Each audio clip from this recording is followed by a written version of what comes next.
La mesa se llama Enculturación y consecuencias en la investigación cognitiva musical. Quiero informar que Ricardo Tanganelli no ha podido asistir, así que la mesa estará conformada por 2 personas, ¿no? Eu não sei se você vai falar em português ou em espanhol. Portugués, tá. La mesa va a ser en portugués, pero seguramente pueden escuchar las preguntas en español y responder en portugués, ¿no? Entonces, bienvenidos. Tiene la palabra. Muchas gracias. No hablaré portuñol porque es ridículo hablar portuñol. Entonces hablaré português lentamente. Cognos é meu grupo de pesquisa e nós atuamos na área de processos analíticos, criativos e as relações da teoria musical, dos processos criativos com a cognição musical e a neurociência. Eu atuo na Universidade Estadual Paulista, na cidade de São Paulo, e eu falarei sobre o conceito de enculturação que surgiu da antropologia e é muito usado na psicologia da música e, enfim, na psicologia de forma geral e na área também de cognição musical. Farei uma discussão prévia, traçando a história do termo e, para começar, uma pequena demonstração do que é enculturação musical.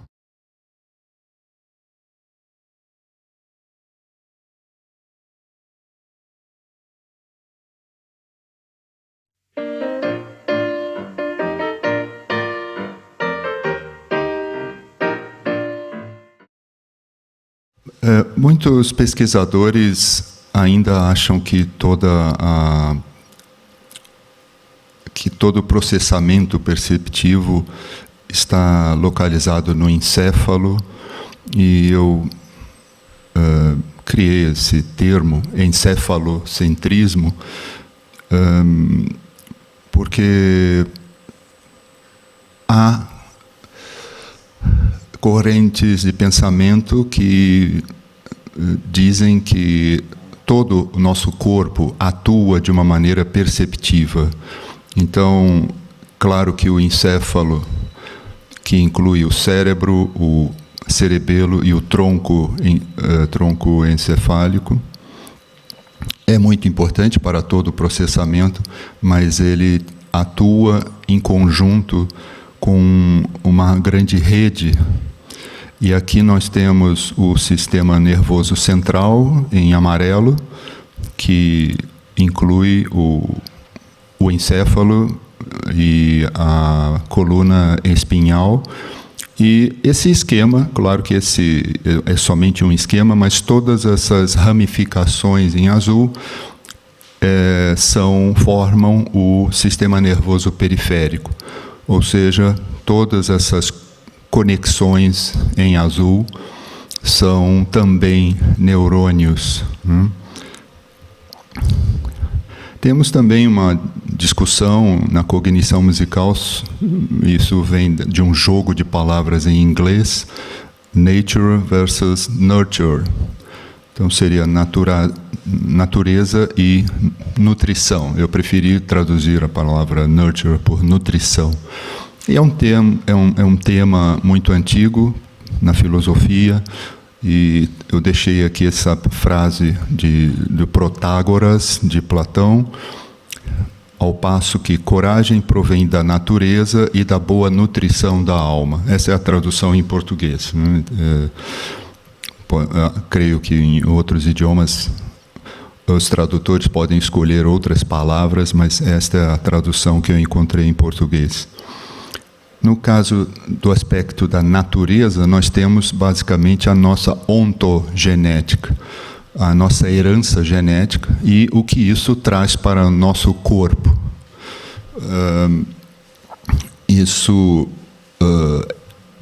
esta herança genética, ela, de certa forma, modela o nosso desenvolvimento corporal, cerebral, enfim.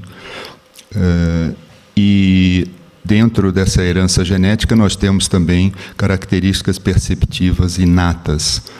Elas são simplesmente uma moldura, né? Aprendemos em muitos livrinhos que o ser humano escuta alturas, frequências entre 20 Hz e 20 mil Hz. Isso não é verdade, mas, enfim, esta seria uma característica inata. Nós não fazemos músicas com os chamados infrassons ou com os ultrassons. Claro que esses ultrassons são também usados em trilhas sonoras, enfim, para causar determinados efeitos, mas nós não escutamos essas frequências abaixo de 20 Hz e acima de 20 mil Hz. Na verdade, um adolescente humano já não escuta 20 mil Hz. Ele já perde, um adolescente já perde essa capacidade, e um adulto escuta abaixo desses 20 mil Hz. Nós não somos capazes de identificar a altura. Nós vamos escutar basicamente um chiado, né? Algo assim, né? No caso da nutrição, nós teremos toda a parte da epigenética, ou seja, aquilo que nós praticamos durante a vida, que pode mudar o nosso corpo e mesmo o nosso cérebro. Claro, não a quantidade de neurônios, né? Mas a qualidade e a capacidade de conexão entre as diferentes áreas cerebrais. São as chamadas modificações do fenótipo, e é importante dizer que essas modificações epigenéticas, elas não alteram o nosso DNA.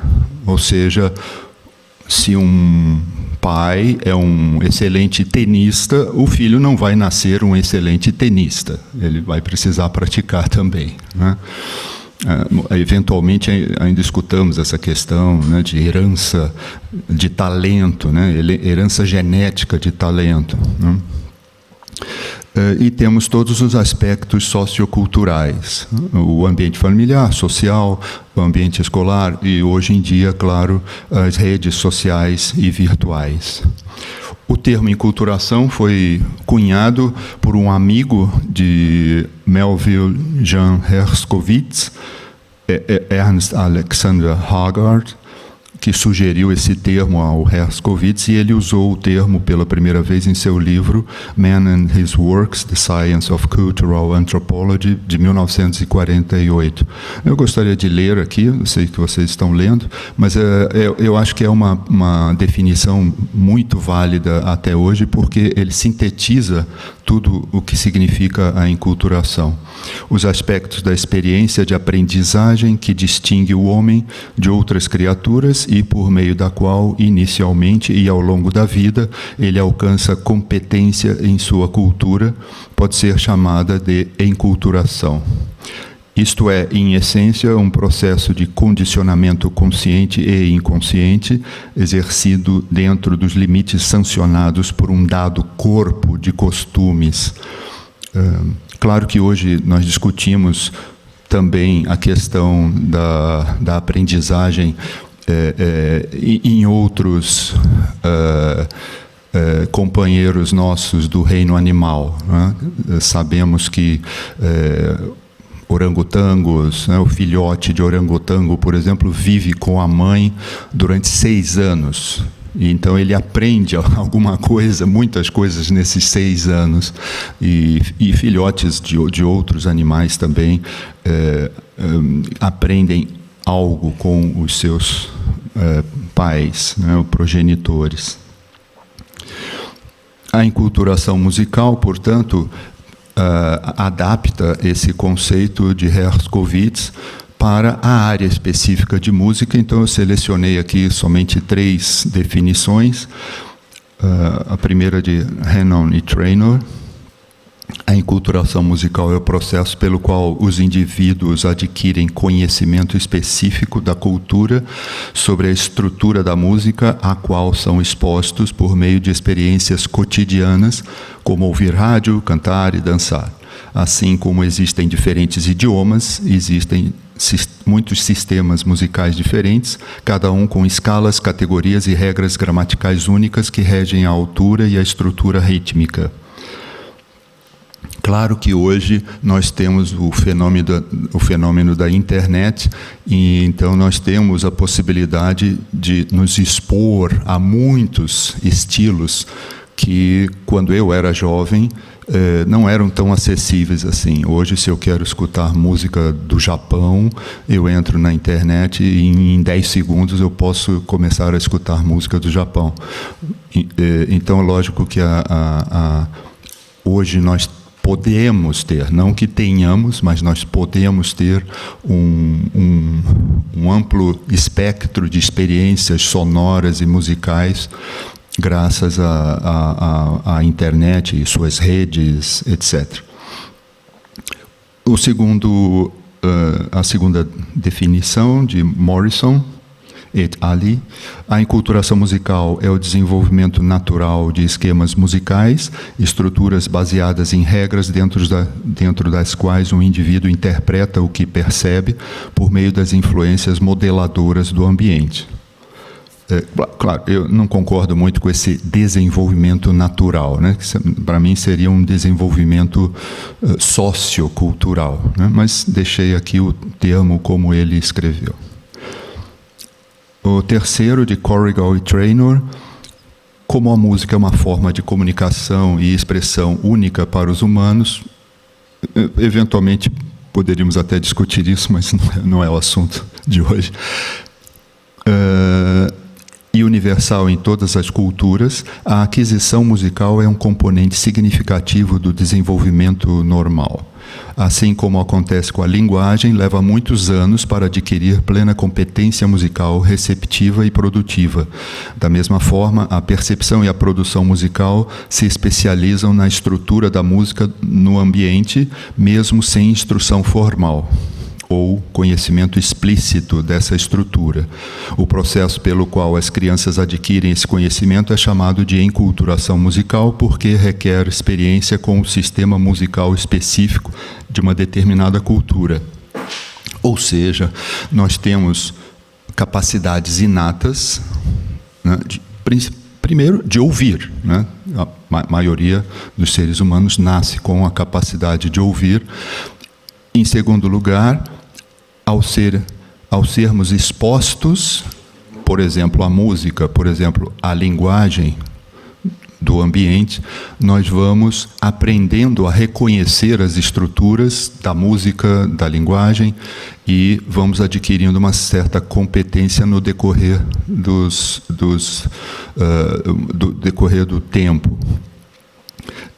Já foram feitos muitos testes com crianças de várias idades e percebe-se claramente que uma criança demora entre 2 e 3 anos, por exemplo, para sincronizar uma pulsação, né? Ou seja, é necessária a atuação de várias áreas cerebrais para que uma criança, por exemplo, aprenda a seguir uma pulsação, né, uma batida, somente a pulsação, né?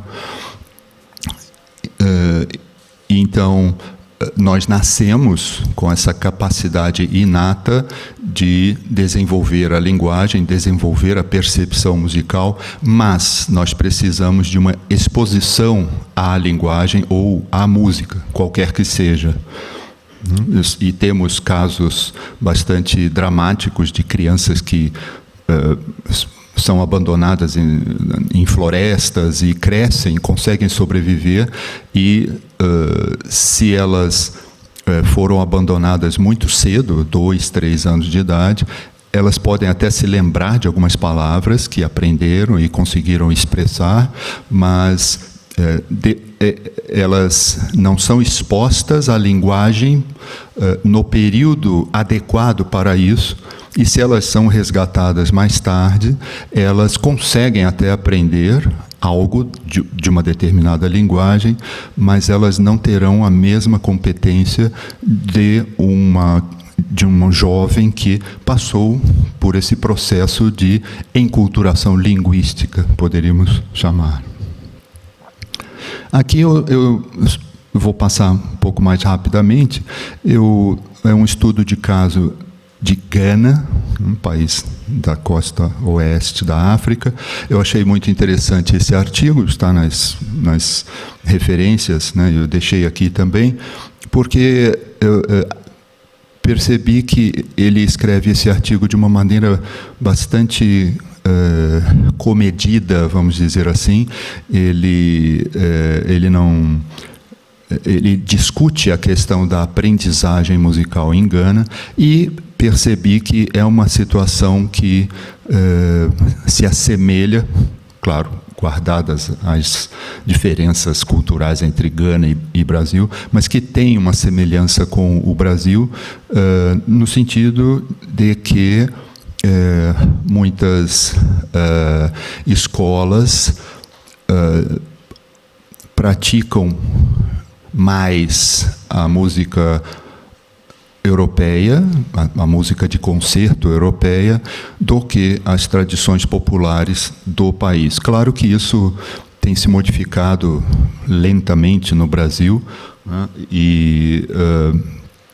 Mas muitas vezes o mercado exige um instrumentista para tocar em orquestra.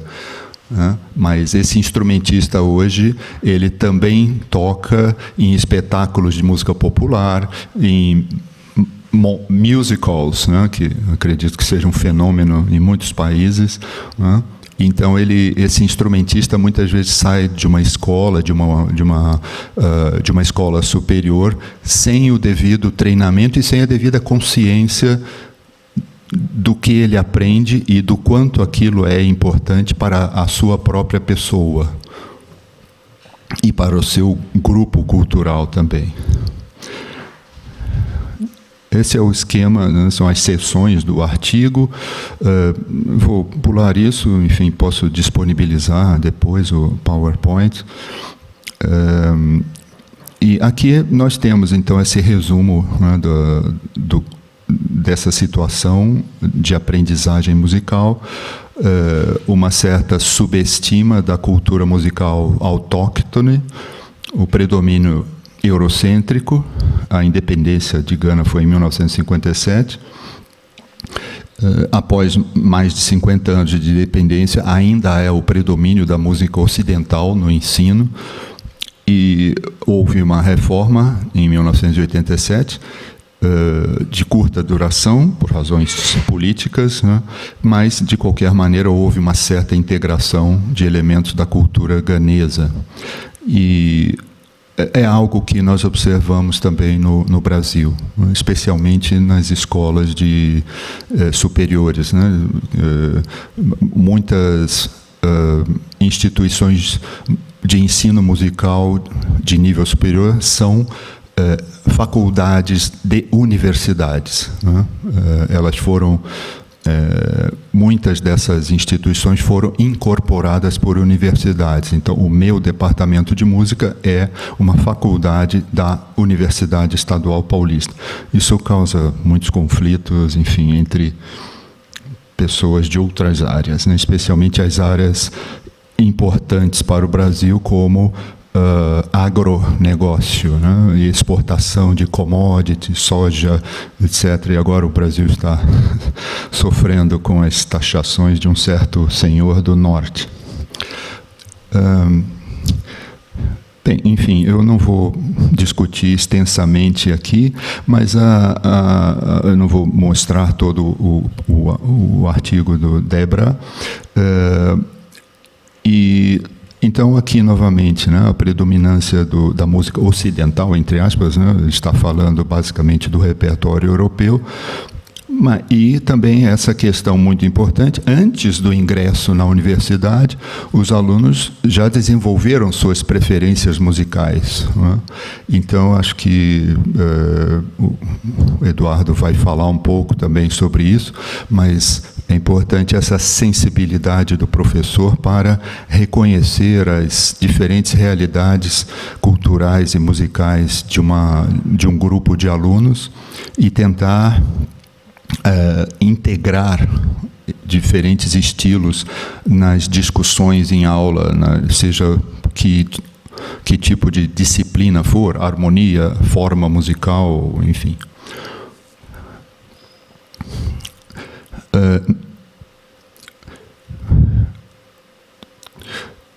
O que ele também menciona é que não é necessário eliminar uma determinada cultura musical, então vamos parar de ensinar música europeia, mas simplesmente haver uma adaptação curricular para que sejam admitidos outros estilos musicais no ensino musical, seja de nível técnico, nível superior, enfim.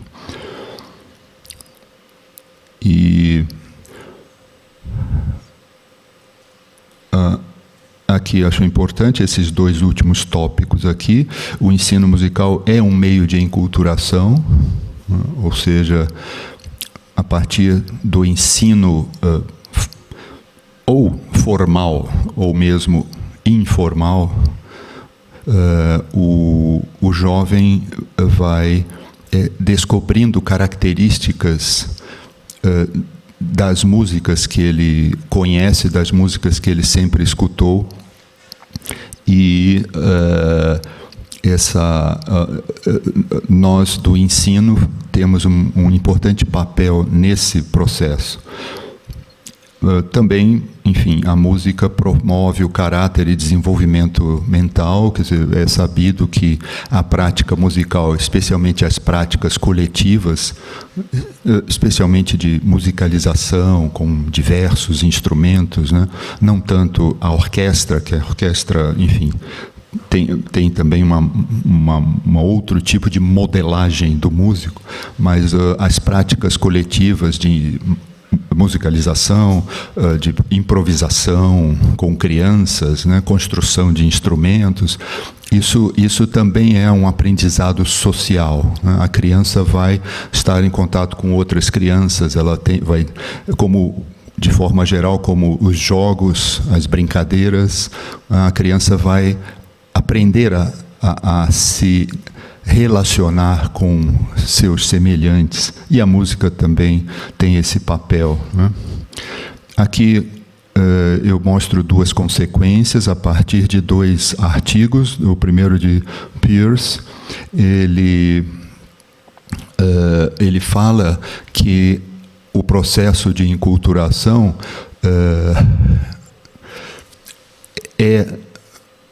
em termos matemáticos, né, uma aprendizagem estatística, ou seja, a criança escuta várias vezes várias músicas que apresentam estruturas semelhantes. Então, ela aprende a reconhecer essas estruturas com o decorrer do tempo. Por exemplo, uma frase musical de 8 compassos, né, que é uma estrutura recorrente em muitos estilos, ou um estilo responsorial, como existe em muitos ritos afro-brasileiros, por exemplo, né? Um mestre ou um sacerdote canta e a comunidade responde com um refrão, né?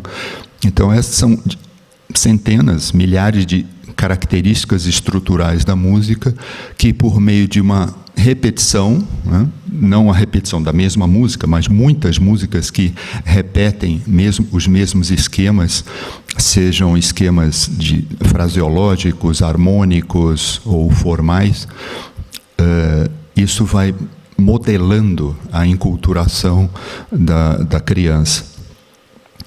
Então, ele afirma, né, que a enculturação musical é um processo de aprendizagem estatística implícita, no qual os ouvintes adquirem progressivamente modelos internos das regularidades estatísticas e estruturais presentes nos estilos musicais aos quais são expostos em curto e longo prazo. E por causa dessa aprendizagem estatística, ele cunha a hipótese de previsão probabilística, que afirma que, ao ouvir uma nova música, um ouvinte enculturado aplica modelos aprendidos por meio da aprendizagem estatística para gerar previsões probabilísticas que lhe permitem organizar e processar suas representações mentais da música e gerar respostas culturalmente apropriadas. Ele desenvolveu um modelo computacional idioma, dinâmica informacional da música, em português, né, para simular dados de estudos empíricos com ouvintes humanos. E este modelo computacional serviu como base para Heng e Ali associar esse procedimento à chamada inferência bayesiana. Já falo sobre isso. Então, citando aqui, em vez de caracterizar o cérebro como um filtro passivo do sensório, ou de todo o aspecto sensorial, essa mudança de paradigma, ou seja, que ela está propondo aqui no texto, ou seja, a mudança de um paradigma de uma estrutura de modelagem bayesiana, postula que o cérebro é semelhante a uma máquina estatística. Ok, isso poderíamos discutir, mas eu traduzi como está lá, né? Que mantém crenças e previsões sobre seu ambiente e testa ativamente essas previsões em relação às evidências sensoriais recebidas por meio de um processo conhecido como inferência bayesiana ativa. Então, aqui só lembrando, a inferência bayesiana é um método de inferência estatística, ou seja, de, entre aspas, decodificação do que se percebe, que usa um teorema de Bayes, Thomas Bayes, do século XVIII, para atualizar a probabilidade de uma hipótese à medida que mais evidências ou dados se tornam disponíveis. De certa forma, é o que acontece quando percebemos, quando escutamos uma música, né? Nós escutamos uma música e prevemos, talvez não conscientemente, não com os termos musicais aprendidos na escola, mas porque escutamos um ouvinte sem aprendizagem musical, ele ouve muitas frases musicais regulares de 8 compassos, então ele prevê que isso acontecerá em uma determinada música e, eventualmente, pode mesmo acontecer. Então, há uma previsão, né, do que poderá acontecer. A inferência bayesiana ativa descreve uma estrutura onde os agentes não apenas inferem o estado do mundo, mas também escolhem ativamente ações para influenciar sua entrada sensorial e refinar sua compreensão. Ela dá... deixa eu ver aqui. Não, depois um pouco. Ela dá 2 exemplos aqui, né? Uma pessoa está no cinema, ouve um rugido de um leão, provavelmente é a apresentação da Metro-Goldwyn-Mayer, né, do início de um filme da Metro-Goldwyn-Mayer. A pessoa escuta um rugido de leão passeando numa savana africana, então é lógico que ela vai sair correndo dali, ou entrar no carro e se proteger, né? Então, por aprendizagem, sabemos que o rugido do leão pode ser algo perigoso, mas também pode ser simplesmente a apresentação do filme da Metro-Goldwyn-Mayer, né? Uma última citação de Heng. Durante a audição musical, o indivíduo tende a se envolver em inferência perceptiva e processamento preditivo em tempo real para formar expectativas e compreender o contexto musical vigente. Ao longo de múltiplas experiências, repetição de mesmos esquemas musicais, por exemplo. Essas inferências se consolidam em um modelo interno que gera a apreciação de diferentes padrões musicais. Assim, o gosto musical e a competência de um indivíduo se acumulam ao longo da vida e são altamente dependentes de sua formação cultural. Paralelamente, o envelhecimento regular pode ser enquadrado como um processo de otimização da inferência bayesiana. Como o modelo interno é continuamente otimizado ao longo da vida, ou seja, a pessoa normalmente continua escutando música no decorrer da sua vida, esse indivíduo, essa pessoa se torna mais eficiente no aprendizado de variáveis frequentadas em seu nicho ecológico, em comparação com as variáveis menos frequentadas no ambiente mais amplo. Então, se um ouvinte brasileiro escuta samba, diferentes estilos de samba, com o decorrer do tempo, esse ouvinte vai aprender a identificar os diferentes estilos de samba, por exemplo, e, eventualmente, diferentes características estruturais de cada tipo de samba, os timbres característicos de cada estilo de samba, obviamente a voz dos intérpretes, as características de um grupo específico, as características rítmicas e tímbricas de um determinado grupo, etc. E os autores, então, chegam à conclusão que a música pode ser uma ferramenta promissora em intervenções preventivas e de reabilitação para idosos por meio da perspectiva da inferência bayesiana. Eu selecionei somente esses dois artigos, porque, lógico, a questão, a aplicação da música em diferentes contextos terapêuticos e mesmo de prevenção, de desenvolvimento de diversos tipos de demência, né? Existe uma grande bibliografia a respeito disso. Aqui são as minhas referências. Eu gostaria só de recomendar alguns filmes e documentários, né? O primeiro, de Werner Herzog, O Enigma de Caspar Hauser, pelo menos é o nome em português, né? Eu deixei aqui um link do YouTube, onde está disponível esse filme. Trata de um personagem real do século XVIII que, ao que parece, foi deixado em uma torre desde muito pequeno, e ele não teve grande aprendizagem social. Ele falava poucas frases, ele não conseguia se expressar, e o filme mostra de uma maneira bastante crítica também por parte do Herzog, o contato desse ser humano com a sociedade de sua época, né, com as convenções da sua época, com a religião predominante da época. Então é um filme bastante interessante, não só por se basear em fatos reais, mas que mostra esse conflito do personagem principal com o entorno cultural ao qual ele foi apresentado depois de... ele tinha cerca de 22 anos, 25 anos, quando foi encontrado. Então, depois de muitos anos, ele é apresentado a toda uma realidade social para a qual ele não tinha desenvolvido nenhuma competência. É muito interessante. Um caso semelhante é o filme do François Truffaut, é o último item aqui, O Garoto Selvagem, L'Enfant Sauvage, em francês, e trata de um caso também real, de um garoto que foi encontrado, esse deveria ter entre 8 e 12 anos, foi encontrado também numa floresta na França, e ele também, o filme apresenta esse conflito, né, de um, agora nesse caso, um jovem, né, pré-adolescente provavelmente, e o conflito dessa criança com o entorno social.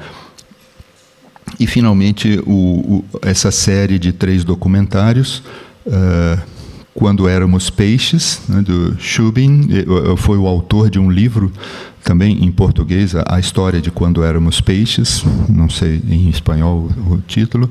Mas há esse documentário em 3 partes, está disponível no YouTube também, e mostra a evolução genética, a nossa evolução genética, e o autor mostra as conexões que nós ainda temos, algumas delas até camufladas, né? Muitos trechos do nosso corpo que não desempenham mais papel nenhum, mas que, por análise genética, percebe-se que em alguma espécie anterior essas seções do nosso corpo foram importantes, né? É um documentário muito interessante também. Gracias por sua atenção.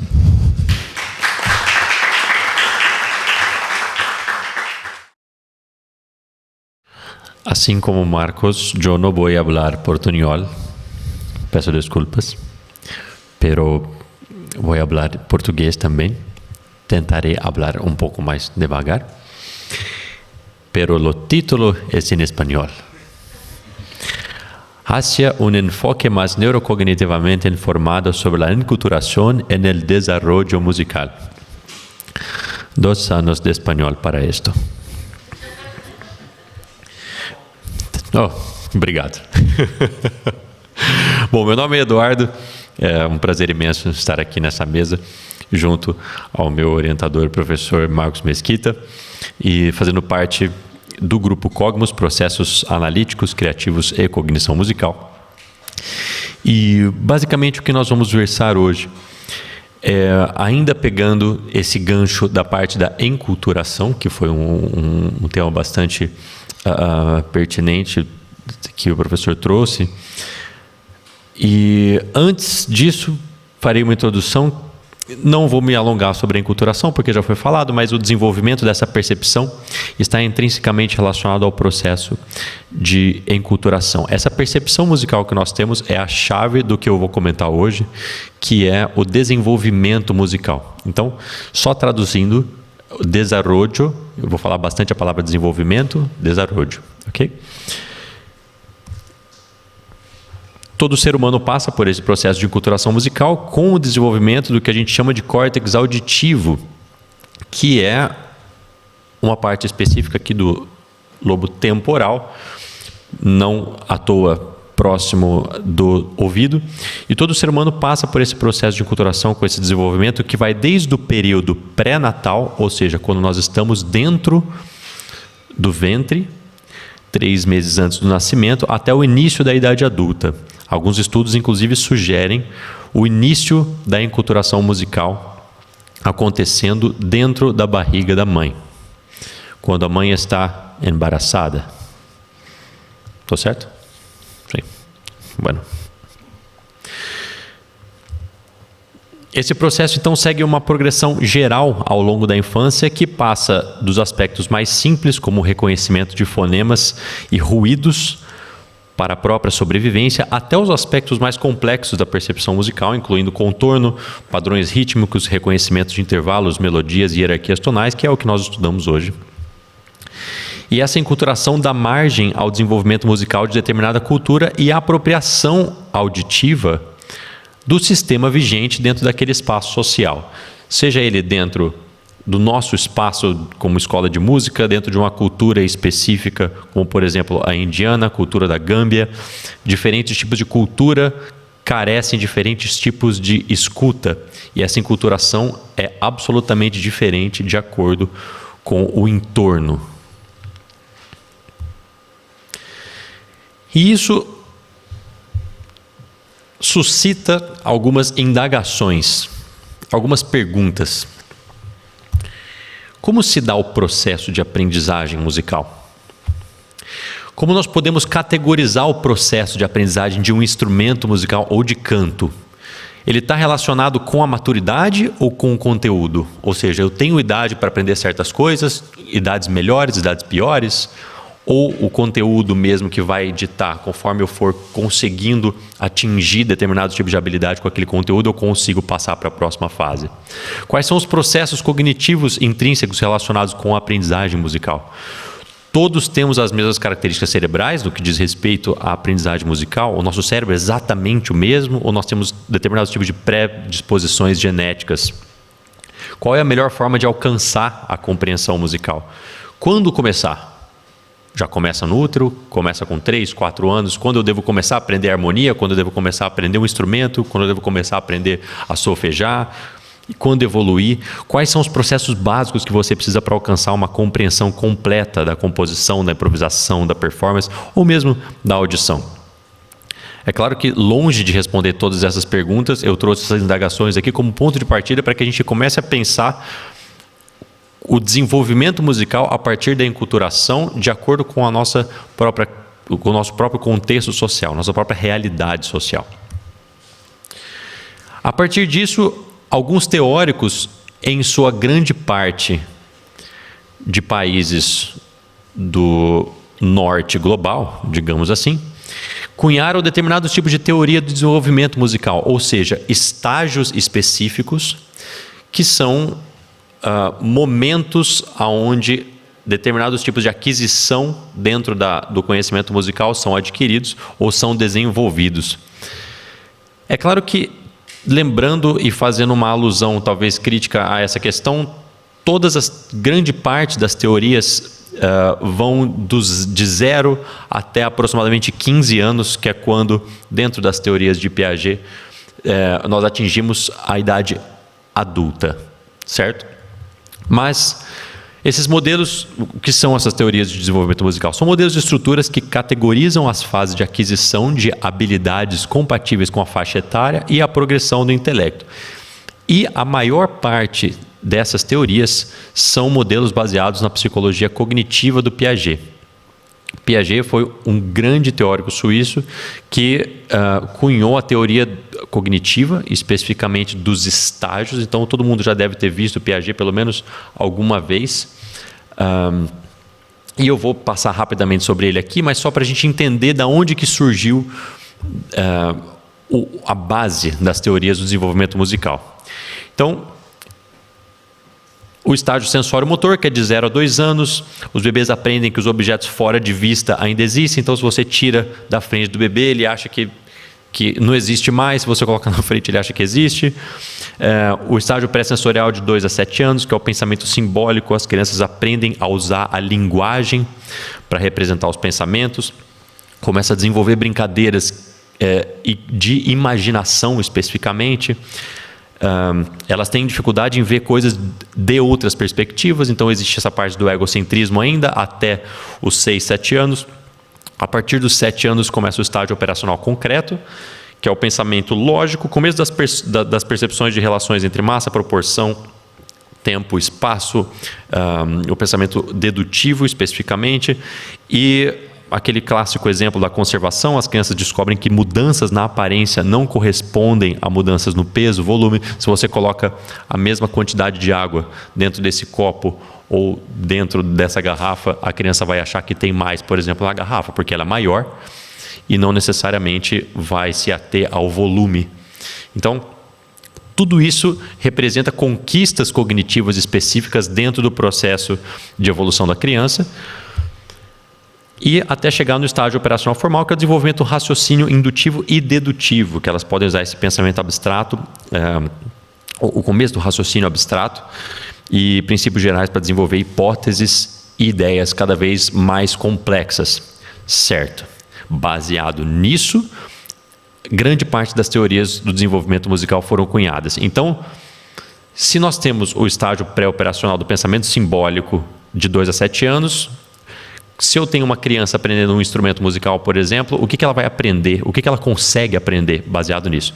Lembrando que isso é uma teoria baseada na pesquisa comportamental, na pesquisa observacional, certo?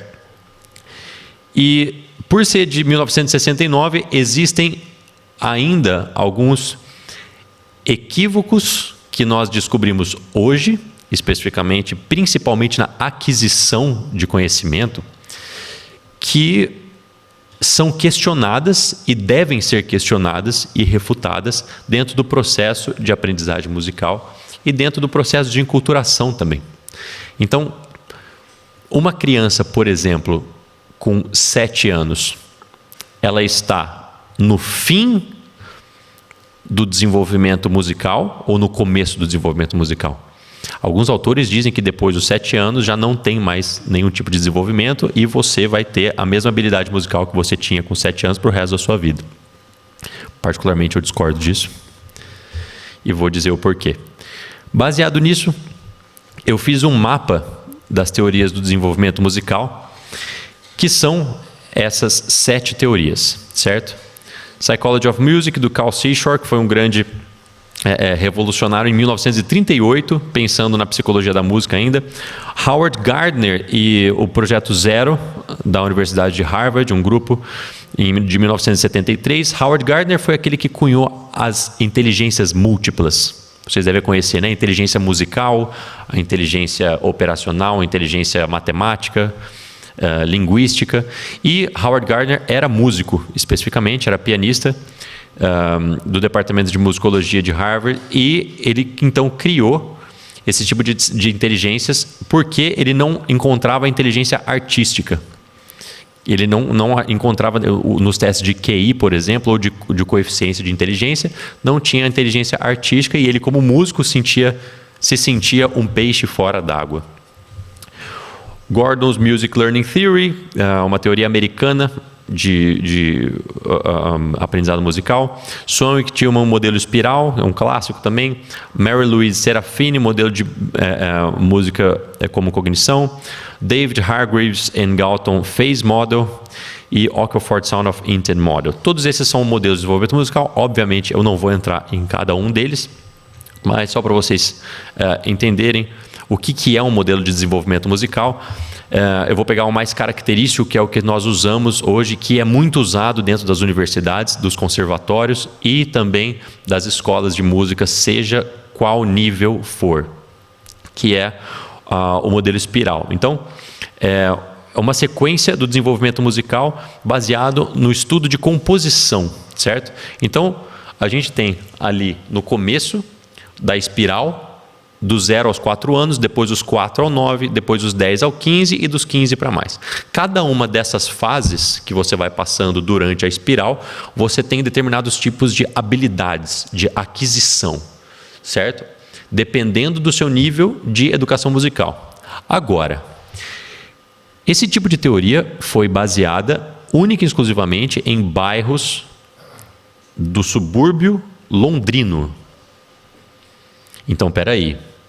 É uma teoria generalista no sentido de ser feita para crianças brancas de escolas que têm educação musical de determinado nicho social do subúrbio de Londres, na Inglaterra, certo? Estão usando isso como molde para a educação musical no Brasil. Espera aí. Vão usar exatamente isso para a educação musical no Peru, para a educação musical na Moldávia, na Gâmbia. E aí que a gente entra no problema de diferentes tipos de enculturação musical e do que se deve ou não deve aprender ou ensinar em música, certo? Isso é um grande problema e um assunto muito polêmico também, né?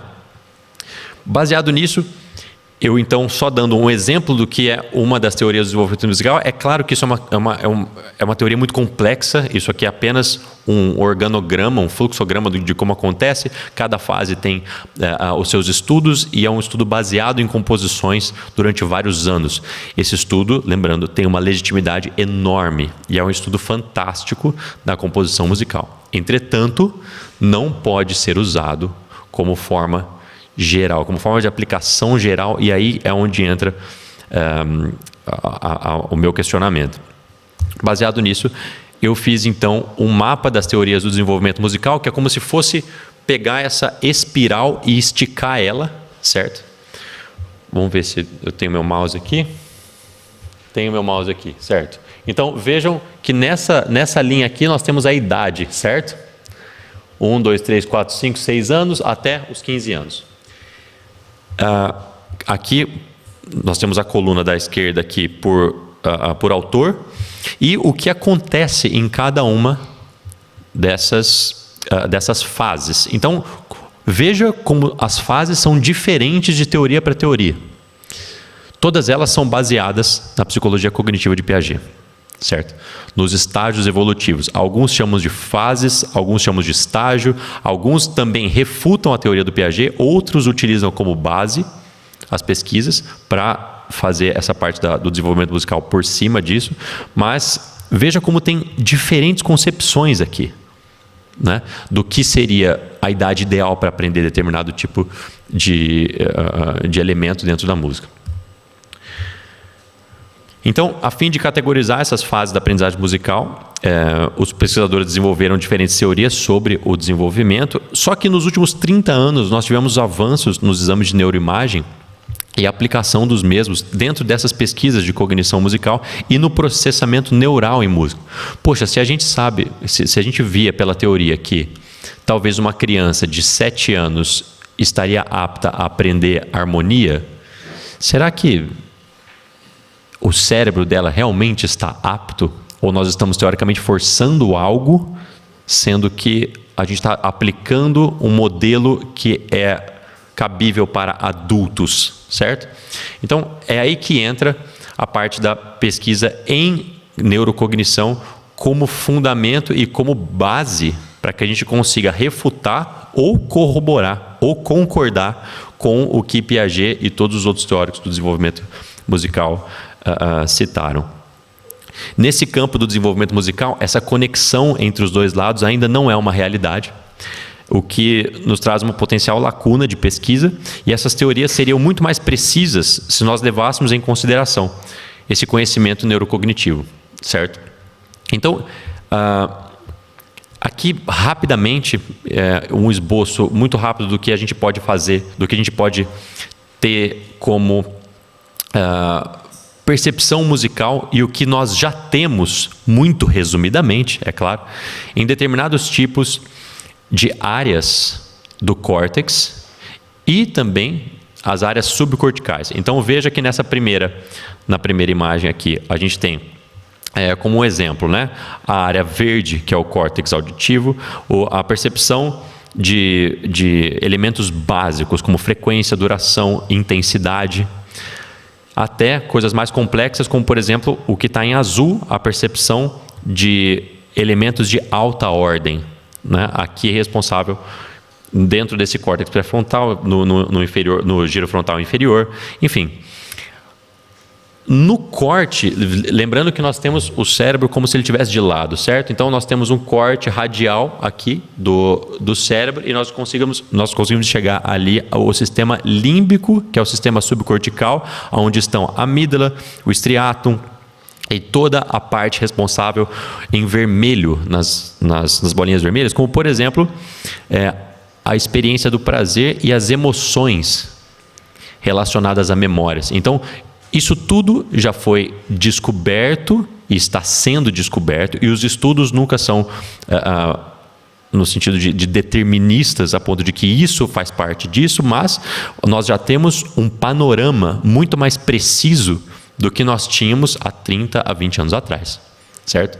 Acontece que essas teorias do desenvolvimento musical acabam sendo aplicadas hoje e deixando de lado esses estudos, que podem ser estudos que contribuam para esse tipo de noção, de percepção do que pode ser aprendido ou não, ou de como é o verdadeiro desenvolvimento musical e de que cada área do cérebro pode partilhar. Eu dividi, então, dentro desse trabalho, entre ritmo, altura e timbre, porque esses 3 elementos específicos contemplam grande parte do que nós consideramos música hoje. O ritmo, o tempo, o ostinato, a polirritmia, a sincronização métrica, o envolvimento, o ritmo, a estrutura temporal, a duração, a forma, são todas partes do ritmo, por exemplo.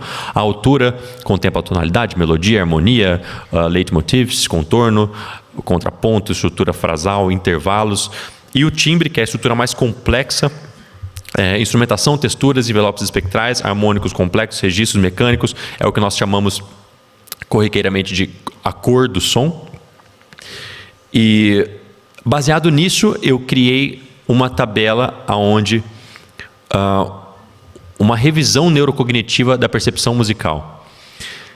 Que dentro dessa tabela eu selecionei todos os estudos, dentro dessa revisão bibliográfica eu selecionei os estudos divididos por ritmo, altura e timbre. Então veja o meu mouse aqui novamente. Nós temos aqui de início 6 meses, 7 meses, 8 meses. Essa parte aqui é a parte da gestação, certo? A parte do começo do desenvolvimento do córtex auditivo, que nós já temos estudos aqui, por exemplo, com esse tipo de apenas um estudo nesse caso aqui, em relação a ritmo. Aqui nós temos mais uma régua de idades, certo? Então, veja que aqui nós temos separados dos 2 meses aos 12 meses. Então, dentro desse âmbito aqui, ocorre muita coisa, né? É uma fase onde a gente tem uma neurogênese, que é a capacidade de criação de novas conexões sinápticas e conexões de aumento do tecido neural, que é muito importante para essa parte da enculturação e vai ser importante para o resto da vida, os 2 primeiros anos. Por isso eu dividi em meses. Mas, baseado nisso, eu fiz essa comparação com as tabelas, certo? Essa comparação do que nós temos de estudos da neurocognição até essa idade, em comparação com o que nós tivemos de estudos em relação às teorias de desenvolvimento musical. Então, trazendo para vocês uma citação do Edwin Gordon. Acredito que todos tenham ouvido falar do Edwin Gordon. Tem um método muito famoso que chama Music Learning Theory, muito utilizado nos Estados Unidos, que ele diz que, independente do ambiente musical, após os 9 anos de idade, ele não tem mais grande efeito, se é que tem algum, sobre o nível de aptidão musical. Ou seja, ao longo da vida, o potencial para alcançar sucesso na música, ou seja, você ser um músico com todas as capacidades, permanece o mesmo que era aos 9 anos de idade. Ele disse isso em 1997. Isso é, no mínimo, um absurdo, acredito eu, e pude confirmar isso e trago para vocês. Lembrando, então, essa parte, né? A gente tem de 0 a 6 anos aqui, e como ele divide essa audição preparatória, ele faz toda uma tabela específica, que é um estudo muito interessante, mas dentro da música europeia, ocidental, tonal, única e exclusivamente. E as outras músicas? E a música andina? E a música indiana, a música árabe, a música microtonal, certo? Então, são métodos que nós replicamos de acordo com esse ensino conservatorial e esse ensino ainda eurocêntrico de música, que devem ser questionados e refutados. E coisas que alguns autores já estão fazendo, como é o exemplo desse artigo de 2023, publicado na American Psychological Association. Sustained Musical Beat Perception Develops into Late Childhood and Predicts Phonological Abilities. Ou seja, a percepção de ritmo ainda é desenvolvida na infância tardia, ou seja, na adolescência, e não até os 9 anos, como ele havia afirmado, e como várias outras pessoas afirmam junto, né? Como Edwin Gordon é um grande educador musical e fez muito pela educação, e musicólogo também. Agora, o que nós temos aqui é que os resultados sugerem que a capacidade de identificar a correspondência rítmica melhorou ao longo da infância média, de 8 a 9 anos, mas não atingiu níveis semelhantes aos dos adultos até a adolescência, até os 12 a 14 anos. Então você tem um lapso de 5 anos de diferença, certo? Do que ele havia falado, que era o limite, entre aspas. Então, se você, dentro de uma sala de aula, vê que a pessoa não tem uma percepção rítmica acurada, uma percepção rítmica, digamos, avançada aos 9 anos, o professor que é adepto ao método Gordon ia falar: esse não tem talento, ou esse aqui não é bom para ritmo, certo? Então, veja o dano que isso pode causar dentro de qualquer tipo de processo de educação musical. E nós, como pesquisadores, músicos, educadores, musicólogos, temos que ter isso em mente. Trago outro estudo, o desenvolvimento do ritmo corporal, a sincronização do ritmo corporal na infância média. Um artigo de 2024, inclusive, os resultados mostram uma melhoria gradual com a idade. No entanto, o desempenho das crianças não atingiu níveis adultos aos 12 anos, sugerindo que essas habilidades continuem a se desenvolver durante a adolescência, e aí pode jogar até os 15 anos, coisa que a grande parte das teorias lá naquela tabela tratava como a parte adulta. Os 15 anos você já tem que ter tudo resolvido, teoricamente, ou se você não resolveu até ali, aí acabou, meu amigo. Aí você não vai mais tocar, não vai ser músico, enfim. E isso é um grande problema. É claro que nós temos a janela específica onde existe uma sensibilidade maior de estímulos do processo enculturativo, mas essa janela não se fecha totalmente a ponto de não ser mais apta, a ponto de não ter condições cognitivas para que a gente consiga avançar, certo? Sobre altura, pitch. Howard Gardner, lembrando o criador das inteligências múltiplas, disse que uma criança de 7 anos razoavelmente competente deva compreender as propriedades métricas básicas do seu sistema musical e as escalas, harmonias, cadências e agrupamentos apropriados. Ele devia estar falando de Mozart aqui, porque muitos de nós, aos 7 anos, estávamos comendo terra, certo? E mesmo assim, somos músicos, né? Sobre a altura, estudos que analisam a facilidade da detecção de notas dentro da tonalidade em comparação com estudos fora da tonalidade em melodias ocidentais indicam que aos 4 ou 5 anos de idade, a tonalidade da música ocidental já está estabelecida. Ótimo, então nós temos um indício de enculturação em relação à tonalidade da música. Um estudo, quem fala isso é Troy Hub, Trainer, Corrigal e Trainer, que o professor trouxe também, de 2009 e 2014.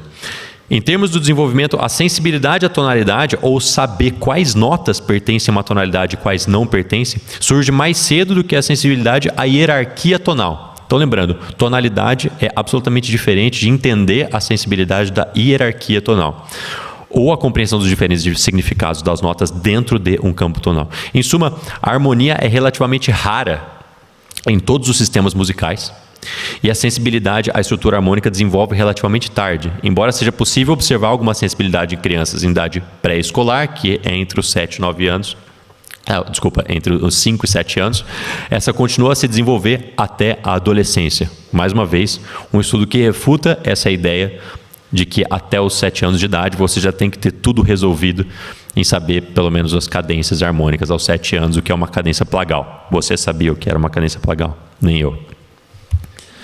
A aquisição implícita das regras harmônicas desenvolve relativamente tarde, provavelmente não atingindo os níveis adultos até o início da adolescência. Esse é um estudo da Costa Diome de 2003 também. Então, mais uma vez, entrando no âmbito de que nós temos condições cognitivas específicas para conseguir evoluir o conhecimento e se apropriar do que nós chamamos de musicalidade ou de se apropriar do contexto musical de onde nós viemos, certo? Sobre isso, eu deixo aqui uma reflexão, algumas conclusões e alguns apontamentos futuros para a gente sempre ter em mente. Os recentes avanços na cognição musical e na neuroimagem aprofundaram a nossa compreensão dos mecanismos neurais subjacentes à percepção e à produção musical.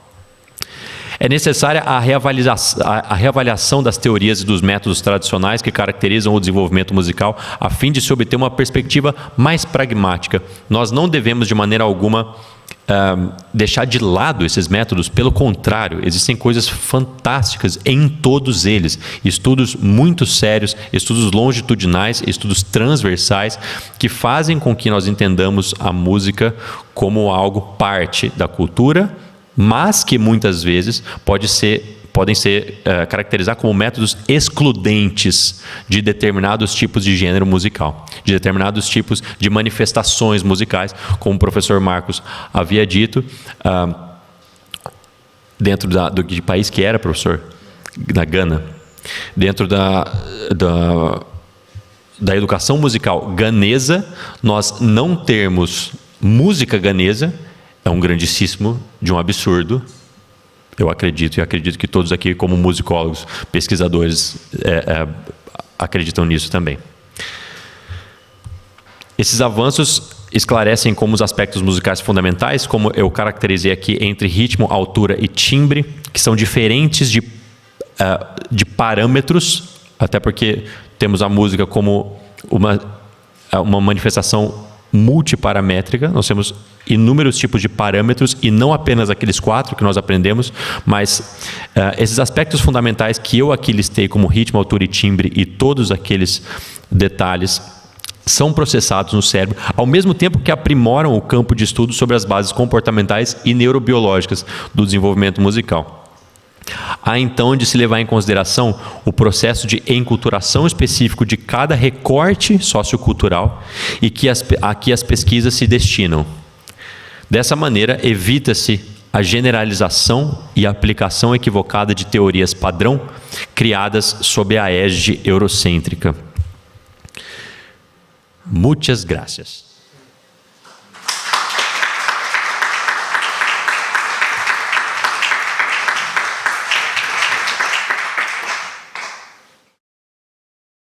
Muito obrigado por estar aqui. Eu peguei um pouco o finalzinho da fala do Marco, mas agora eu vi o do Eduardo. Mas eu acredito que a minha dúvida é mais, de fato, é uma dúvida que foi retomada pela apresentação de vocês. Só que eu vou dar um pequeno contexto. Pela minha formação em etnomusicologia, eu sempre tive uma relação, vou ser honesto, um tanto conflitiva em relação à área de pesquisa cognitiva, etc. e tal. Tinha os meus preconceitos e que, posteriormente, quando convivi no colegiado com colegas da musicoterapia, eu percebi que a gente tinha pontos em comum, né? E que, de fato, dentro da cognição, da área de pesquisa de cognição musical, existe um giro, né, para justamente, né, rever esses postulados deterministas, etc. e tal, à luz desses pontos de encontro, né? Só que eu senti falta, ou me chamou a atenção que das diversas questões que vocês apontaram, contestaram, atualizaram com artigos, etc., ainda persiste a dúvida sobre o conceito de música, né? Se fala em timbre, se fala em ritmo, se fala em altura, se relativiza, né, um único conceito dessas características, né? No entanto, continua a se falar, no meu ponto de vista, de um conceito de música que também é ocidental, que não considera, por exemplo, outras manifestações expressivas. Você citou, a gente está aqui no Peru, eu tenho quase certeza, o Júlio com certeza sabe melhor que eu, mas, por exemplo, a cultura andina não entende a prática musical desprovida de outros elementos, como a indumentária, o gestual do corpo, o momento em que ele acontece, o instrumento musical, os sons da natureza como parte intrínseca dessa paisagem sonora, e aqui faço questão de falar paisagem sonora por conta dos sons da natureza, né? Como essa questão holística toda, né? Então é isso, né? Eu percebo a intenção, né, de apontar outras linhas, de contestar determinismos que, enfim, que agora estão em discussão, né? Mas o conceito de música ainda permanece sem essas outras conexões. Era apenas isso. Parabéns. Muito obrigado. Obrigado pela pergunta. Eu posso começar, professor? Eu concordo plenamente com você. Eu acredito que eu tenha trazido esse tipo de recorte das pesquisas cognitivas, que também, em sua grande maioria, devem ser contestadas, porque ainda assim tem, e muitas delas, digo a grande maioria, é baseada em pesquisas, em excertos de música, por exemplo, exames laboratoriais de eletroencefalografia, ressonância magnética, onde você tem um estímulo. Esses estímulos são, em grande parte, música ocidental europeia. Então, esse é um grande problema que nós temos, porque os laboratórios e os grandes centros de cognição musical ainda estão localizados em áreas de grande riqueza. E aí, para que você tenha uma pesquisa, um laboratório de eletroencefalografia que consiga fazer pesquisas recorrentes com estímulos musicais, você precisa ter dinheiro. Você precisa de uma universidade, de um laboratório, de empresas. Uma máquina de magnetoencefalografia é uma coisa caríssima. Então, ainda está muito arraizado o conceito de música eurocêntrica. Porque uma palavra que eu aprendi com o Marcos, que eu trago aqui para tentar responder e para tentar trazer essa concordância contigo, que é a palavra multiparamétrica, é que quando nós falamos de que música é algo multiparamétrico, envolve não única e exclusivamente os elementos físicos da projeção sonora, dos quais o nosso cérebro, pelo córtex auditivo, único e exclusivamente encefalocentrismo, trata. Não. A música deve ser tratada como parte de ritual, como, por exemplo, os rituais indígenas brasileiros, que existem etnomusicólogos que trabalham, que estudam esse tipo de música como parte da vivência e não da escuta musical, né? A música não é única e exclusivamente uma escuta, né? Eles não conseguem diferenciar, por exemplo, música de dança. A dança e música são a mesma coisa. Então, como assim a gente está só vendo a música? Então, existe essa exclusividade auditiva dentro das pesquisas de cognição, e isso é um grande erro. Eu concordo plenamente com você. Talvez seria até interessante a gente trazer uma concepção de música mais abrangente e dizer que dentro dessa concepção, infelizmente, o recorte que nós temos que embasar, são pesquisas feitas única e exclusivamente com materiais específicos da nossa música tonal, né? Da música talvez auditiva, da música, não digo de concerto, mas a música como fenômeno sonoro. Que nesse caso, dentro de um laboratório, ela tem que ser desprendida da dança, e muitas vezes, mesmo desprendida de todos os outros elementos fora, ela ainda é muito restrita. Porque como assim você vai ver determinado tipo de estímulo musical, de violação de harmonia, por exemplo? Como o seu cérebro reage a uma violação de harmonia? Só que é dentro de um trecho de 5 segundos. E dentro de uma obra de 40 minutos, como isso vai se comportar, né? Então, a gente ainda usa determinado tipo de célula para entender o contexto geral, mas que ainda é muito restrito no sentido termo música.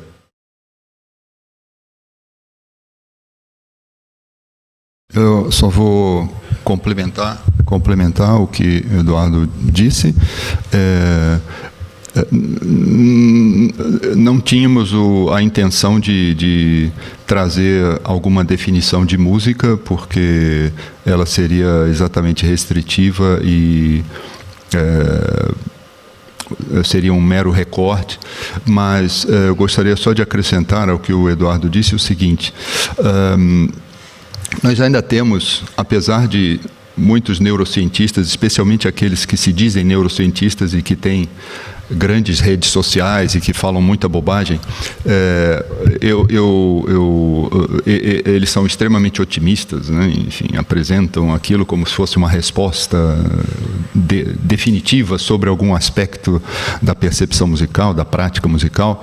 Eu gostaria de dizer que nós temos, sim, ainda muitas restrições técnicas e tecnológicas para exames cerebrais. Ou seja, o indivíduo tem que ficar dentro de um laboratório, rodeado eventualmente de pessoas estranhas, eventualmente pessoas antipáticas, e tem que ficar parado. Um exame de eletroencefalografia, a pessoa tem que ficar parada, ela não pode nem piscar o olho, né? E existe um sistema de análise que eu não usaria nas minhas pesquisas, porque ele ainda é muito... Eu acho que ele chega a ser fraudulento, mas aí é a minha opinião, que é a análise do espectro do infravermelho próximo, que é uma touca, como se fosse uma touca de eletroencefalografia, mas que permite que a pessoa se mova. Então já foram feitos vários exames, pode tocar, pode dançar, já foram feitas várias demonstrações disso em concertos. Por exemplo, colocam a touca no regente e então aparece numa tela, aparece lá a atividade cerebral, mas muitos grandes especialistas em neurologia não aprovam esse tipo de exame, porque acham que as medições podem ser prejudicadas pelas centenas de atividades cerebrais que ocorrem quando se faz um movimento, quando se está escutando música, quando se está cantando. Então, ainda é um procedimento muito controvertido. Eu, por exemplo, jamais aplicaria esse procedimento. Então, nós temos essa restrição. Quer dizer, claro que práticas musicais que envolvem canto, dança,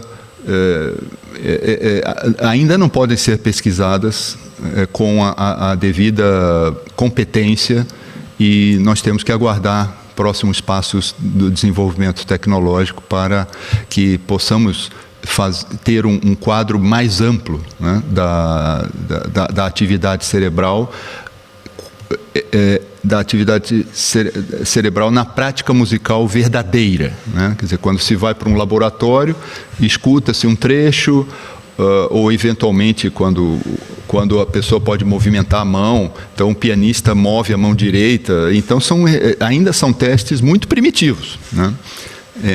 Mas eventualmente professores de grandes laboratórios, eles vendem uma imagem para angariar mais dinheiro também para a sua pesquisa. Olha, está indo muito bem, vejam só isso, estamos respondendo a questões.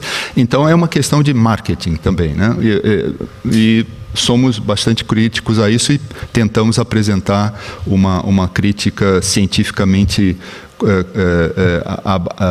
consolidada para que possamos dar passos mais amplos, mas temos que aguardar novos recursos tecnológicos, ¿no? Bueno, buenos días. Me surge una pregunta y, bueno, en realidad muchas dudas en base al proceso del aprendizaje musical y todo ese círculo de sinapsis que cuando uno construye el aprendizaje en la parte interpretativa busca siempre un producto, un resultado de cualquier especialidad instrumental. Pero también me viene a la mente el tema de la enculturación, de cómo uno puede también interpretar de manera tan natural su propia música de una costumbre, de alguna tradición propia, y cómo alguien que es de supongamos de una zona cultural como el centro del Perú, viene a querer interpretar música académica occidental, bueno, supongamos Ravel, y me viene a la duda ese cambio del sinapsis, de la construcción del aprendizaje musical para la parte interpretativa, porque también podríamos hablar del aprendizaje interpretativo, ¿no? Porque hay personas que, por ejemplo, que tienen una tradición exclusivamente y quieren interpretar música académica y no lo consiguen. O también puede ser lo contrario, ¿no? Alguien que es europeo que quiere venir a tocar música tradicional tampoco lo consigue como debería ser, ¿no? Bueno, y eso se entiende por el contexto cultural que uno es, ¿no?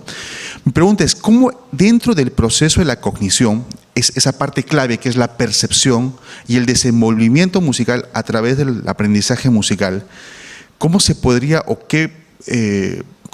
tratar para la parte, por ejemplo, de la enseñanza, ¿no? Porque uno como estudiante o como profesor siempre busca alguna estrategia para poder ayudar a desenvolver todo ese proceso de aprendizaje para el estudiante y para la interpretación, que como digo, si es que voy a tocar música brasilera, por lo menos tengo que estudiar, y mejor aún si es que vivo en Brasil, para poder interpretar a Radamés de Nathalie, por ejemplo, ¿no? Y también pasaría al otro. Entonces, no sé qué me podrían comentar sobre eso, por favor. É uma pergunta muito interessante. São 5 teses de doutorado. Mas eu acredito que o que você falou vem muito de encontro com a questão da enculturação especificamente e do panorama cognitivo que a gente traz da enculturação, porque quanto mais exposto à pluralidade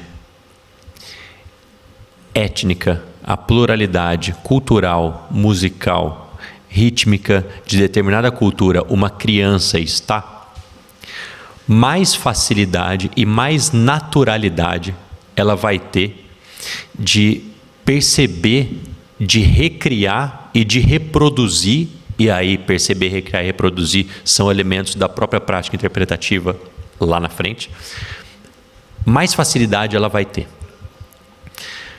Entretanto, o que para muitas culturas é algo inato por nascer dentro daquela cultura, nós temos uma formalização do que é aquilo baseado na tradição europeia ainda.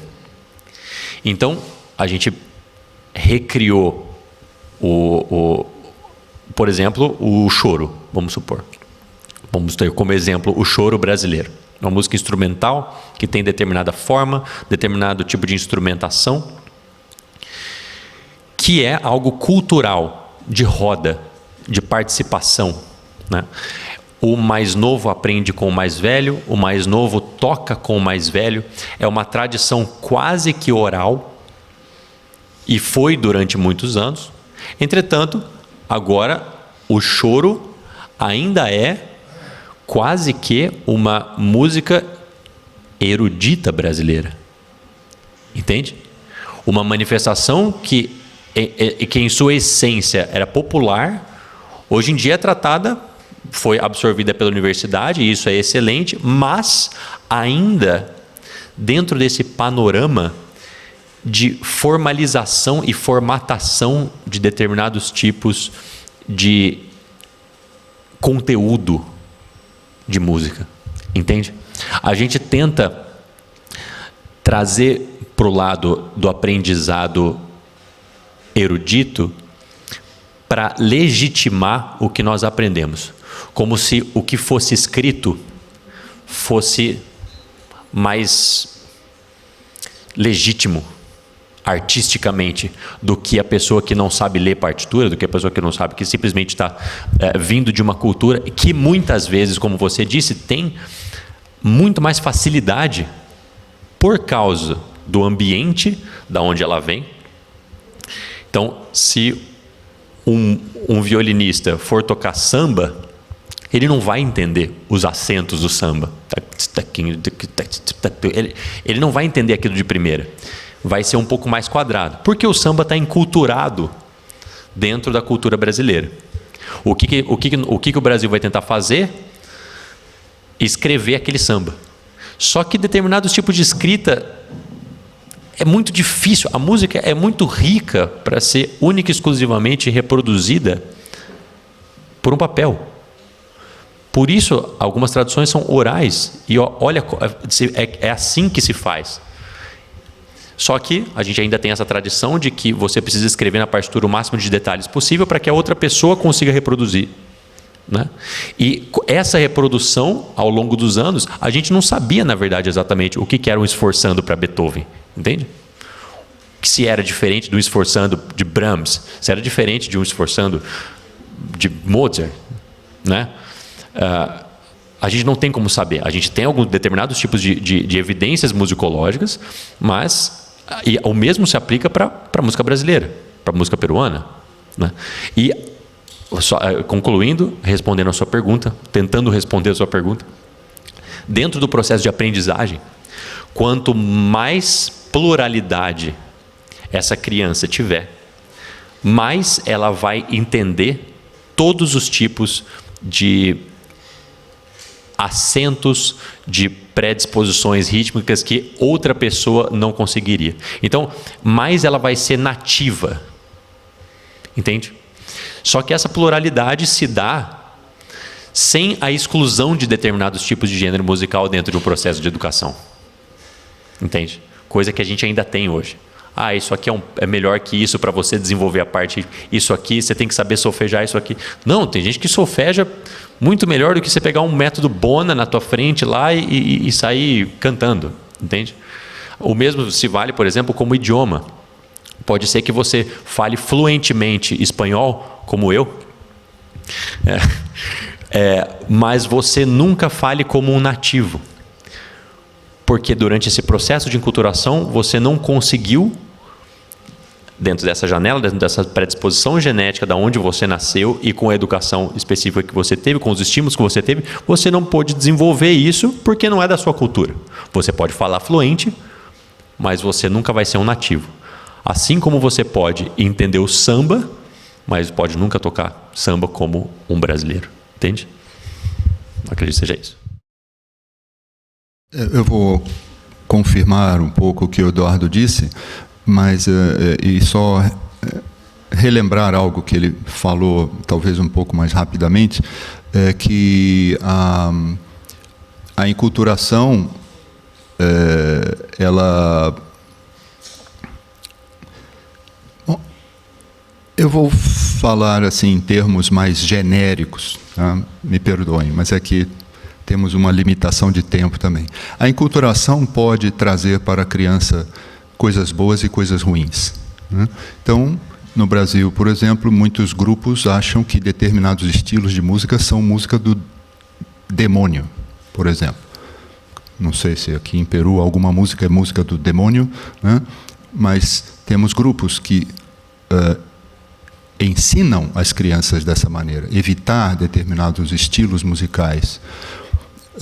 E o processo de enculturação, como nós vimos, ele, claro, nós nos concentramos mais na infância e juventude, mas ele é um processo constante. A vida inteira nós estamos aprendendo. Cada etapa da nossa vida de maneira um pouco diferente devido às nossas características ontogenéticas, né? Podemos aprender até morrer, né? Muitas vezes havia até ditados dizendo o que o Joãozinho não aprende, o João não vai aprender, ou coisas parecidas, né? Mas somos capazes, sim, de aprender, né? Até o último dia de nossa existência. No caso da criança, ela até cerca de 6, 7 anos, isso é muito variável, mas até 6, 7 anos, ela ainda não desenvolveu totalmente os padrões do seu ambiente cultural. Então, no que nós chamamos a primeira infância, e essa fase até 6, 7 anos, podemos estender isso um pouco mais, claro, mas neste momento, se ela é exposta a diferentes estilos musicais, e não só música, mas diferentes estímulos sensoriais, né? Tato, olfato, práticas de motoras, quaisquer que sejam, desenho, fabricação de roupa, costurar uma roupa, cozinhar algo, ajudar os pais, a mãe, os pais a prepararem uma comida, estímulos sensoriais diversificados. Esta será uma base muito importante para que, no decorrer da sua vida posterior, ela continue a ter esse interesse em diferentes tipos de estímulos sensoriais, não só em música, mas em outras áreas. O que acontece muito hoje em dia é que temos uma sociedade de nichos sociais que muitas vezes são extremamente fechados. Então, apesar de nós termos muita disponibilidade de informação, muitos grupos se fecham em um tipo de manifestação cultural, seja uma religião, uma tendência religiosa, seja um determinado estilo musical, e a criança que nasce nesse tipo de ambiente, ela vai ter uma enculturação restritiva, eu diria, né? Claro que eu não acho que devamos impor o nosso conceito aqui às comunidades, quaisquer que sejam, mas penso que toda comunidade minimamente sadia deveria mostrar à criança diferentes estímulos de diferentes procedências, inclusive, sem menosprezar, obviamente, a sua base cultural, né? E acho que esse contato com diferentes realidades será, e alguns teóricos mencionam isso, né? Esse contato, especialmente até 6, 7 anos de idade, novamente, podemos estender isso por mais alguns anos. Esse contato inicial com várias manifestações será extremamente benéfico para que aquela criança cresça percebendo claramente que ela faz parte de uma comunidade, mas que existem outras comunidades, que existem outras realidades sonoras, outras realidades musicais, outras realidades culturais de forma geral, né? Mas penso que é algo bastante complexo, porque envolve, obviamente, políticas públicas de ensino,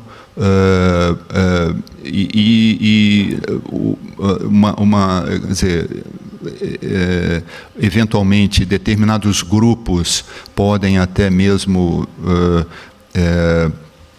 excluir suas crianças de determinadas atividades escolares porque não concordam com aquela exposição que é feita na escola, né? Sabemos que no Brasil, por exemplo, temos muitos grupos criacionistas. Então, os pais podem até se dirigir a uma escola e dizer: não quero que meu filho aprenda teoria da evolução, né? Então, nós esbarramos em questões sociopolítico-econômicas, culturais muito complexas, né? Então, na minha visão um pouco ingênua, eu diria que a criança deve ser exposta a muitos estímulos diferenciados, sem, obviamente, esquecer a sua origem, né? A sua origem cultural, a sua prática cultural mais próxima, aquela que ela está ali convivendo de fato, né? Mas é só uma hipótese, né? É só uma... Eu tenho uma pergunta também. O primeiro, eu quero agradecer que vocês trouxeram para aqui uma temática que não é muito comum nos congressos da musicologia na América Latina. Mesmo que tem muita investigação assim cognitiva na Europa, nos Estados Unidos, aqui na América Latina não é muito comum, né? E agradeço muito isso. Eu, como etnólogo, vou me permitir criticar o conceito de enculturação, que acho muito problemático. E eu vou fazer porque achei que nas suas respostas vocês falaram reproduzindo os problemas que a gente vê no problema da enculturação. Que a enculturação tem uma ideia de que todo mundo dentro do grupo é homogêneo. E não é o caso, né? Mesmo que você tem um ambiente assim muito fechado e assim muito repressivo, todo mundo em toda cultura tem muito estímulo de diferentes coisas.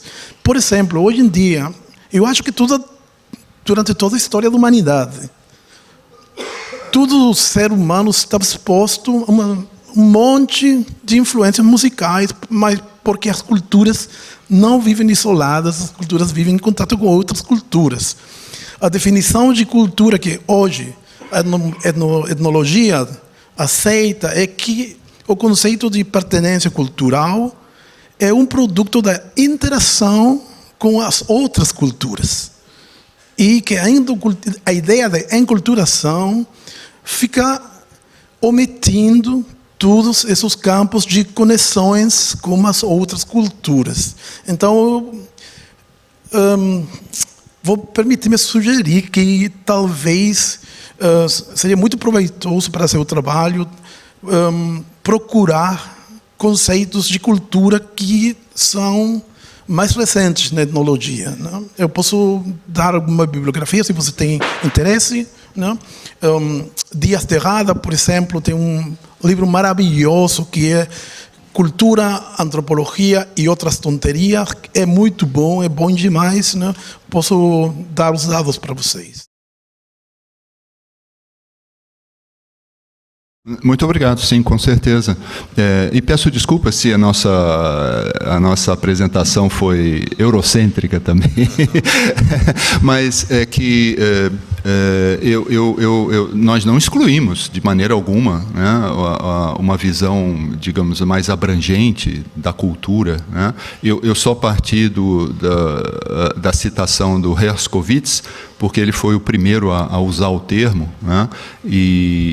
Mas com certeza a situação que vivemos hoje, ela apresenta essa característica. Claro, eu posso criar a minha identidade a partir do conhecimento de outras identidades, né? Isso o próprio Freud já falava, né? Quer dizer, a pessoa se desenvolve a partir do contato com outras pessoas, e aí eu passo a me reconhecer como eu, né? E não como it, né? Ou como es, né? E então, mas claro, nós tínhamos que direcionar a nossa discussão aqui, especialmente também por causa do trabalho do Eduardo e infelizmente também do Ricardo, que não pôde vir. Mas, com certeza, estamos atentos, nós estamos atentos, né? Só gostaria de dizer que nós vivemos também esse grande conflito nessas comunidades mais fechadas, né? No Brasil, especialmente, né? Não quero mencionar aqui, para não ser politicamente incorreto, né? Mas muitas comunidades extremamente fechadas que não permitem que a criança tenha acesso a outras realidades, né? Ou jovens mesmo. Claro que, a partir de uma determinada idade, a pré-adolescência, há aí pode haver ali uma grande transformação, né? Quer dizer, aquele jovem, ele quer se impor, entre aspas, como uma personalidade diferente dos pais ou diferente daquela comunidade na qual sempre viveu, né? E ali pode haver bastante conflito, muitas descobertas, né? Descobertas culturais de forma geral, de gênero também, né? Então temos que lembrar que muitas comunidades elas também, por causa de um sistema social e econômico bastante repressivo que temos no Brasil, acredito eu que na América Latina, de forma geral, e cada vez mais no planeta inteiro, né? Muitas parcelas da população têm acesso à internet, mas que uso fazem da internet, né? Quer dizer, estão submetidas muitas vezes aos fenômenos de grande repercussão na internet, né? No Brasil chamamos blogueiros, né? Ou, enfim, pessoas que têm canais com 14 milhões de seguidores, 60 milhões de seguidores, né? Então, muitas vezes, essas personalidades da internet confirmam aquilo que a pessoa quer confirmar, né? Então as pessoas frequentam muitas vezes nichos da internet que simplesmente confirmam aquilo que ela já tem na sua mentalidade, no seu imaginário cultural, né? E isso, claro, é o grande dilema que nós vivemos hoje, né? Eu posso entrar na internet, escutar música japonesa, eu posso ver uma filmagem de uma manifestação andina, enfim, posso ver muitas coisas, mas o problema, obviamente, é que temos esses nichos fechados e, eventualmente, a impossibilidade de a pessoa ver outras coisas na internet. Mas me interessa muito a sua bibliografia, por favor.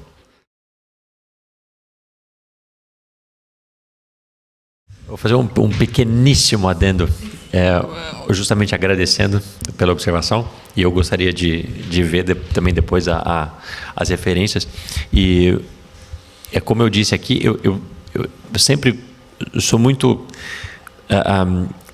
crítico na questão da generalização. Então, a enculturação ocorre da mesma maneira no Brasil. Não.